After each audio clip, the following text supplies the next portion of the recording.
श्याम सलोना पट पीतांबर,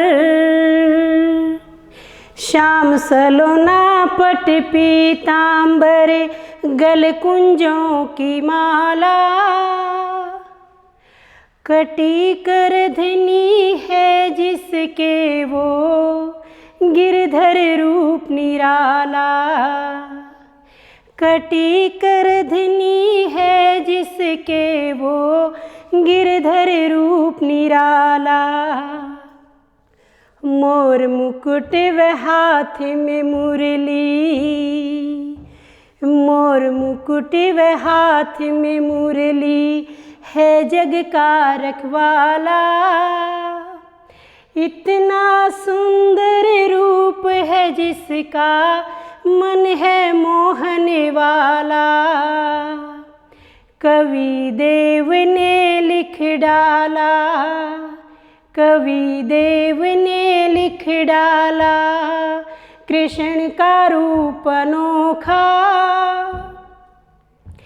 पाम पंजनिया हाथ में मुरली, मोर मुकुट है चोखा। आज पढ़ाऊं कवित सवैया, आज पढ़ाऊं कवित सवैया, मिला भाग्य से मौका। कवि देव ने लिख डाला, कृष्ण का रूप अनोखा, कृष्ण का रूप अनोखा। नमस्कार, मैं नीलम वत्स, प्रवक्ता हिंदी, आज आपके सामने लेकर आई हूँ नई कविता जो कि लिखी गई है कवि देव जी के द्वारा। तो आइए मेरे साथ करते हैं कविता की व्याख्या और साथ में जानेंगे कवि देव जी के बारे में। तो मेरे साथ जुड़िए। देव कवि जो कि रीतिकालीन बहुत ही बड़े कवि हुए हैं और बहुत अच्छी अच्छी रचनाएं उन्होंने लिखी है। देव का जन्म इटावा जो कि उत्तर प्रदेश में है सन 1673 में हुआ था। उनका पूरा नाम देवदत्त द्विवेदी जी था। देव के अनेक आश्रयदाताओं में औरंगजेब के पुत्र आजम शाह भी थे, परंतु देव को सबसे अधिक संतोष और सम्मान उनकी कविता के गुणग्राही आश्रयदाता भोगीलाल से प्राप्त हुआ। उन्होंने उनकी कविता पर रीझकर लाखों की संपत्ति दान की। उनके काव्य ग्रंथों की संख्या लगभग 52 है, 52 से 72 तक मानी जाती है। उनमें से रसविलास, भावविलास, काव्य रसायन, भवानी विलास आदि देव के प्रमुख ग्रंथ माने जाते हैं। कवि देव की मृत्यु सन 1767 में हुई। ये था कवि देव जी के बारे में।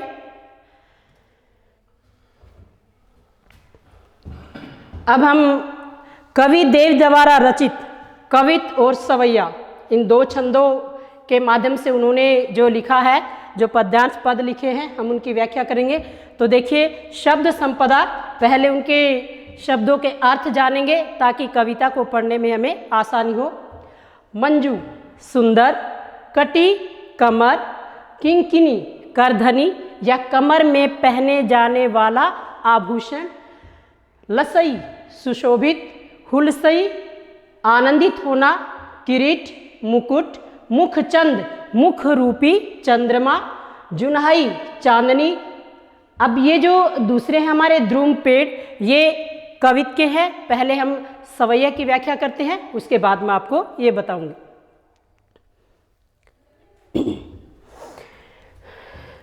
तो आइए प्यारे बच्चों, करते हैं व्याख्या देव कवि द्वारा रचित सवैये की। पाइनी नुपुर मंजू बजई, पाइनी नुपुर मंजू बजई, कटी किंकनी के धुनी की मधुराई। प्रस्तुत पद हमारी हिंदी भाषा स्त्रीज भाग 2 में संकलित कवि देव द्वारा रचित सवैया से ये अवतरण लिया गया है, प्रसंग लिया गया है, जिसमें कवि ने श्री कृष्ण के बाल रूप का बहुत ही सुंदर चित्रण किया है। यहाँ पर कवि ने श्री कृष्ण की सुंदरता का अनुपम अनोखा चित्रण किया है। श्री कृष्ण के द्वारा पहने गए आभूषण उनके द्वारा धारण की गई मालाएं वो किस तरह से श्री कृष्ण की सुंदरता को और बढ़ा रही है। तो देखिए कवि के द्वारा, पाइनी नुपुर, पाइनी में ना, पाइनी होता है बेटे पाँव, नुपुर पाजेब, मंजू बजई, मंजू शोभा, पाइनी नुपुर कि श्री कृष्ण के बाल रूप का वर्णन करते हुए कवि कहते हैं कि श्री कृष्ण के पाँव में पाजेब है, मंजू बजई, और जब श्री कृष्ण चलते हैं तो उस पाजेब से बहुत ही सुंदर ध्वनि उत्पन्न होती है। कटी अभी हमने पढ़ा, कमर, किंकिनी करधनी के धुनी की मधुराई, श्री कृष्ण की कमर पर एक करधनी नामक आभूषण, जिसे हम बोलते हैं आभूषण, उन्होंने पहन रखा है, और जब श्री कृष्ण चलते हैं तो उस आभूषण से बहुत ही मधुर ध्वनि उत्पन्न होती है, मीठी ध्वनि उत्पन्न होती है। सांवरे अंग लसई पट पीत, सांवरे सांवले अंग शरीर पर, लसई शोभा दे रही है, पट वस्त्र, पीत पीले, श्री कृष्ण के सांवले सलोने रूप पर पीले रंग के वस्त्र बहुत ही सुशोभित हो रहे हैं, बहुत ही उसकी सुंदरता को बढ़ा रहे हैं। हियई, हियई माने हृदय, छाती, हुलसई आनंदित होना, बन माल सुहाई, और श्री कृष्ण की छाती पर, उसके हृदय के ऊपर जो फूलों की माला है वो भी हमें आनंदित कर रही है, वो भी आनंद उत्पन्न कर रही है, उसकी सुंदरता को बढ़ा रही है। माथे किरीट, श्री कृष्ण के मस्तक पर क्या है, मुकुट है, बड़े दृग, दृग माने आंखें, चंचल, और उनकी जो बड़ी बड़ी आंखें हैं उनके अंदर चंचलता भरी हुई है, नटखटपन है। और आपने श्री कृष्ण का रूप सौंदर्य और श्री कृष्ण की बाल लीलाएं तो देखी है, बड़ा ही नटखटपन उनकी आंखों में है। मंद हंसी, और जब श्री कृष्ण हंसते हैं उनकी जो मंद मंद हंसी है, मुख चंद जुनाही, उनके चंद्रमा जैसे मुख, कैसे, चंद्रमा जैसे सुंदर मुख पर वो चांदनी, मंद मंद हंसी रूपी जो चांदनी है वो बिखरी हुई है।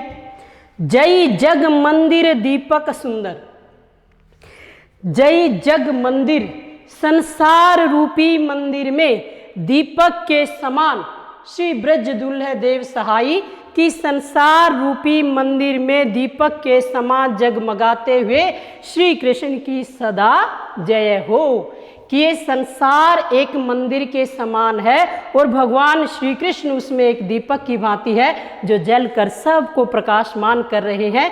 दूसरी तरफ हम कहें तो भगवान सबके सहायक हैं, उस भगवान श्री कृष्ण की सदा जय हो। ये थी सवैया की व्याख्या। अब मैं इसके काव्य सौंदर्य के बारे में बताऊंगी, तो बेटे ध्यान से आप बच्चों ने सुनना है। देखिए, इस सवैये के अंदर कवि देव ने श्री कृष्ण की सुंदरता का अनुपम चित्रण किया है। श्री कृष्ण के रूप सौंदर्य का वर्णन उन्होंने सामंती वैभव के आधार पर किया है। चाक्षुक बिंब है, माधुर्य गुण का प्रयोग किया गया है, ब्रज भाषा का प्रयोग किया गया है, और अनुप्रास और रूपक अलंकार का सुंदर चित्रण किया गया है। इसके साथ साथ कवि ने यहाँ पर श्री कृष्ण के रूप सौंदर्य का जो वर्णन किया, श्रृंगार रस का भी वर्णन है। तो इस तरह से हमारा सवैया जो कि देव कवि द्वारा रचित है, इसकी व्याख्या और काव्य सौंदर्य मैंने आपको करवाया। आगे चलते हैं। कवित छंद में लिखा हुआ ये पद, अब हम इसकी व्याख्या करेंगे। डार, डार माने डाली, द्रुम माने पेड़, पलना पालना, बिछोना एक बिछाने का जो वस्त्र होता है, बिछोना जिसे बोलते हैं, छोटे बच्चे के नीचे बिछाया जाता है। नव नए, पल्व पत्ते, सुमन फूल, झिंगुला ढीला ढाला झबला, सोहे सुंदर लग रहा है, तन शरीर पर, छवि शोभा देता है, भारिते। प्रस्तुत पद हमारी हिंदी की पाठ्य पुस्तक स्तिज भाग 2 में संकलित कवि देव द्वारा रचित कवित से लिया गया है। इसके अंदर कवि ने बसंत को एक छोटे बालक के रूप में उसका बहुत ही सुंदर चित्रण किया है। और यहाँ पर मैं आपको बताऊं कि इस कविता की व्याख्या अगर आप चाहते हो कि आपको बहुत अच्छे से याद हो जाए, तो आपके घर में, आपके आसपास, दाएं बाएं जहाँ भी आपको दिखे कि छोटा बेबी किसी के घर में है, तो आप ज़रूर एक बार उनके पास जाइए और देखिए कि उन्होंने उस छोटे बेबी के लिए एक पलना लिया होगा और उस पलने के अंदर वो जो बिछा रखा है उसे बिछोना बोलते हैं। वो देखना कितना नरम और कोमल होता है। और छोटे बच्चे को सुलाने के लिए, उसको खुश करने के लिए पालने को हिलाया जाता है। और कई बार आपने देखा होगा दादी, नानी, ताई, चाची जो भी है घर में मौजूद है, वो उसे सुलाने के लिए लोरियां भी गाती हैं। बालक बसंत और एक सामान्य बालक को, दोनों का चित्रण कवि ने किया है। मानवीकरण अलंकार इसके अंदर विद्यमान है। प्रकृति पर मानवीय क्रियाओं, प्रकृति जो है उस पर मानवीय क्रियाओं का आरोप है। तो ध्यान से इसकी कविता की व्याख्या को आपने सुनना है। देखिए, डार द्रुम पलना बिछौना, यहाँ पर कवि ने बसंत ऋतु के आगमन की बात की है कि बसंत ऋतु आती है तो प्रकृति के अंदर क्या क्या परिवर्तन होते हैं और उन परिवर्तनों को कैसे उन्होंने एक बच्चे के समान लिया है। डार द्रुम पलना बिछौना, बसंत ऋतु आ गई है। बसंत एक नन्हे बालक की तरह पेड़ की डाल रूपी पलने में बिछौना नव पल्व के नए पत्तों रूपी बिछोने पर झूले रहा है।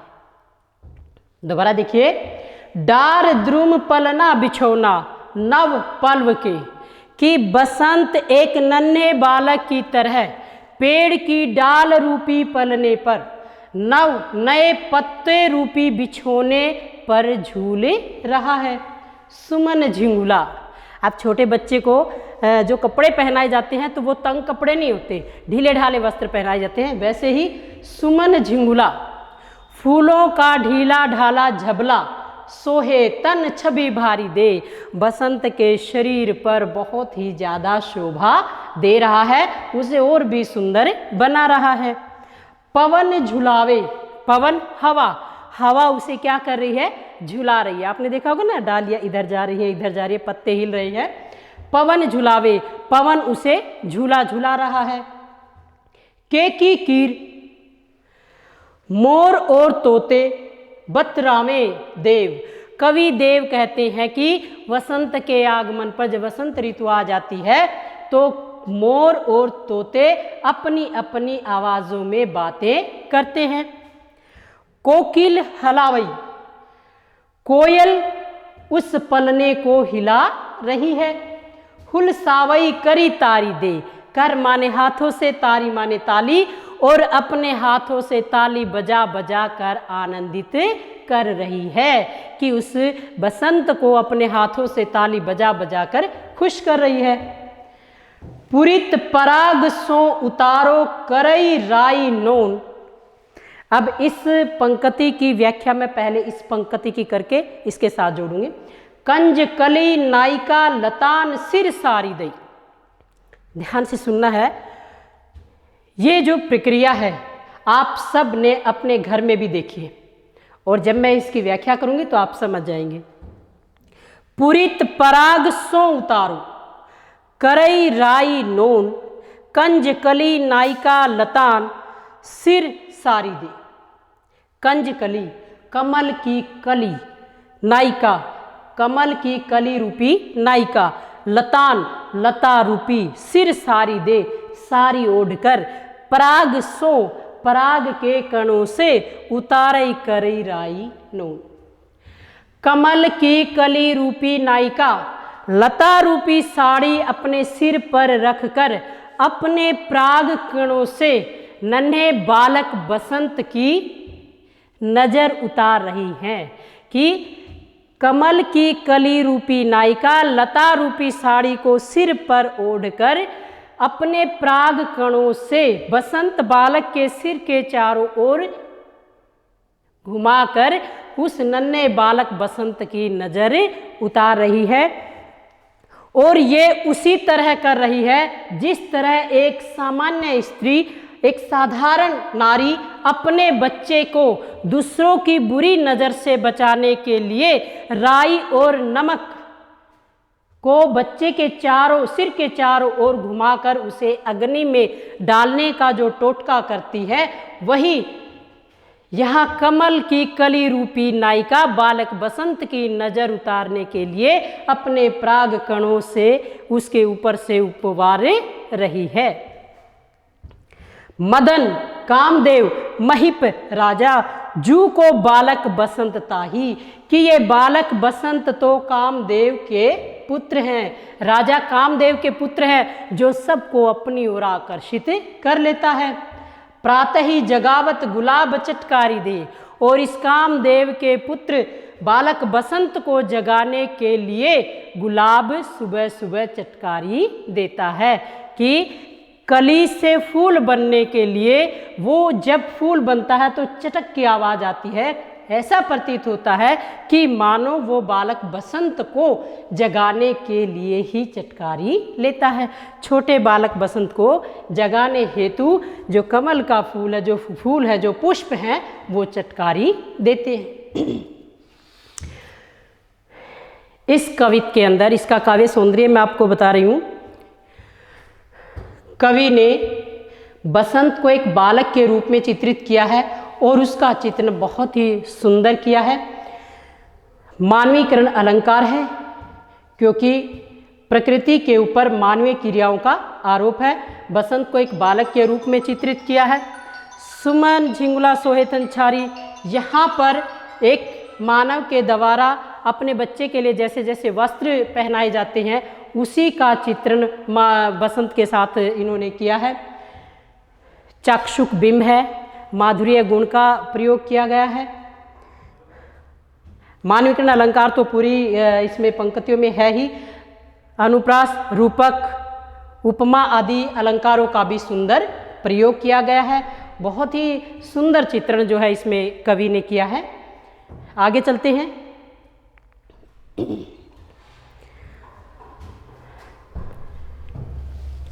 दूसरा पद हमारा, ये भी कवि छंद में लिखा गया है, कवि देव के द्वारा ही। इसके अंदर कवि ने चांदनी रात के माध्यम से, चांदनी रात का चित्रण किया है, उसके माध्यम से ये राधिका यानी राधा के रूप सौंदर्य का वर्णन करना चाहते हैं। देखिए, फटिक सिलानी सो सुधार्यो सुधा मंदिर। फटिक माने स्फटिक, प्राकृतिक क्रिस्टल होता है एक। सिलानी चट्टाने, सिलाए पत्थर। सुधार्यो सुधा अमृत मंदिर। उदधी दधी, उदधी समुद्र, दधी दही को सो अधिकाए उमगे ए मंद, उमगे अमंद, उमगे उमड़ना ए मंद, जो मंद ना हो। प्रस्तुत पद, ये पद्यांश काव्यांश हमारी हिंदी की पाठ्य पुस्तक स्थिज भाग 2 में संकलित कवित, जो कि लिखा गया है कवि देव के द्वारा। इसमें कवि ने रात की चांदनी की सुंदरता के माध्यम से राधा के रूप सौंदर्य का चित्रण किया है, उसकी सुंदरता का बखान किया है। तो देखिए कवि क्या कहना चाहते हैं। फटिक सिलानी सो सुधार्यो सुधा मंदिर, उदधी दधी को सो अधिकाए उमगे एमंद। अमृत की ध्वलता और उज्ज्वलता वाले, सुधार उज्ज्वलता वाले इस भवन को स्फटिक की शिलाओं से इस प्रकार बनाया गया है कि उसमें दही के समुद्र सी तरंगों का अपार आनंद उमड़े रहा है। जो आनंद कभी मंद नहीं होता, ऐसा आनंद उमड़े रहा है। दोबारा देखिए, अमृत की ध्वलता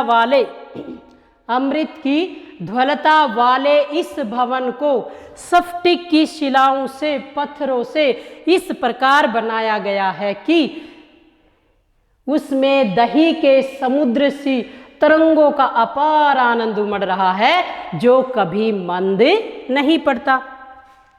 बाहर ते भीतर लो, कि बाहर से भीतर तक भीति ने दिखाई देव।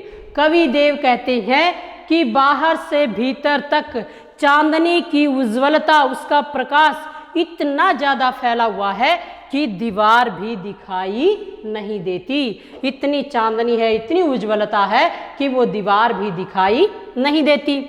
दूध को सो फेन, फेन माने झाग। अब आप सभी ने देखा होगा दूध के ऊपर जो झाग आते हैं बहुत ज़्यादा सफ़ेद होते हैं, बहुत ज़्यादा ज्वालता होती है।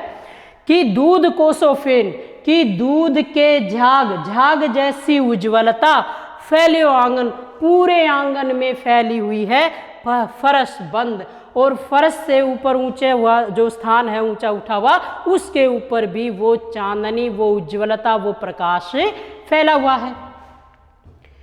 तारा सी तरुणी, यहाँ पर उपमा अलंकार है। तारा सी तरुणी तामे ठाड़ी झिल मिली होती, तारे से झिल मिलाती हुई, तारों से झिल मिलाती हुई युवती राधा ऐसी प्रतीत हो रही है। तारा सी तरुणी, तरुणी माने युवती, युवती यहाँ पर राधा के लिए लगाया गया है कि तारों से झिल मिलाती युवती राधा ऐसी प्रतीत हो रही है। मोतिन की ज्योति मिलो, कि जैसे मोतियों की ज्योति, मोतियों का प्रकाश मिल गया हो। मलिका को मकरंद, मलिका एक बेले की जाति का सफ़ेद रंग का फूल होता है, और मकरंद उस फूल का रस यानी सुगंध। कि तारों से झिल मिलाती युवती राधा ऐसी प्रतीत हो रही है, ऐसी उसकी सुंदरता है, ऐसा लग रहा है कि मोतियों की ज्योति और फूलों की सुगंध उसमें मिल गई हो, फूलों की सुगंध हो। आरसी से अंबर में आभा सी उजारी लगे, आरसी से, आरसी माने आईना, दर्पण, कि दर्पण के समान साफ स्वच्छ आकाश में, दर्पण के समान, दर्पण में हम देखते हैं ना आर पार दिखाई देता है हमें। आरसी से अंबर में आभा सी उजारी लगई, कि आईने जैसे साफ स्वच्छ आकाश में उस राधा का गौर वर्ण रूप ऐसा प्रतीत हो रहा है, उसका सौंदर्य ऐसा बिखरा हुआ, इतना अच्छा सौंदर्य है, और उसकी जो चमक है चांदनी के समान चमक। प्यारी राधिका को प्रतिबिंब सो लागत चंद, कि आकाश में चमकने वाला चंद्रमा भी उसका प्रतिबिंब लगता है। कि राधा की चांदनी, उसके का गौर वर्ण ऐसा प्रतीत हो रहा है कि मानो चंद्रमा भी उसका प्रतिबिंब है, चंद्रमा भी उसकी परछाई है। तो इस कविता के अंदर कवि ने चांदनी रात के माध्यम से राधा के रूप सौंदर्य का वर्णन किया है।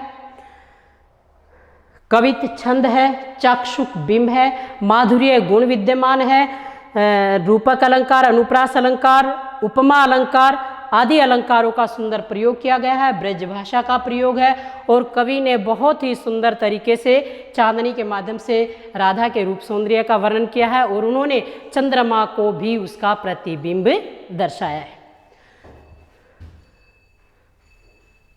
उम्मीद करती हूँ आप सभी को सवैया और दोनों जो कवित छंद के जो पद थे हमारे, उनकी व्याख्या समझ आई होगी, और साथ में मैंने आपको काव्य सौंदर्य भी बताया है ताकि आपको समझने में भी आसानी हो, और अगर परीक्षा में ये प्रश्न आता है तो आप उसको अच्छे से लिख पाएं। धन्यवाद।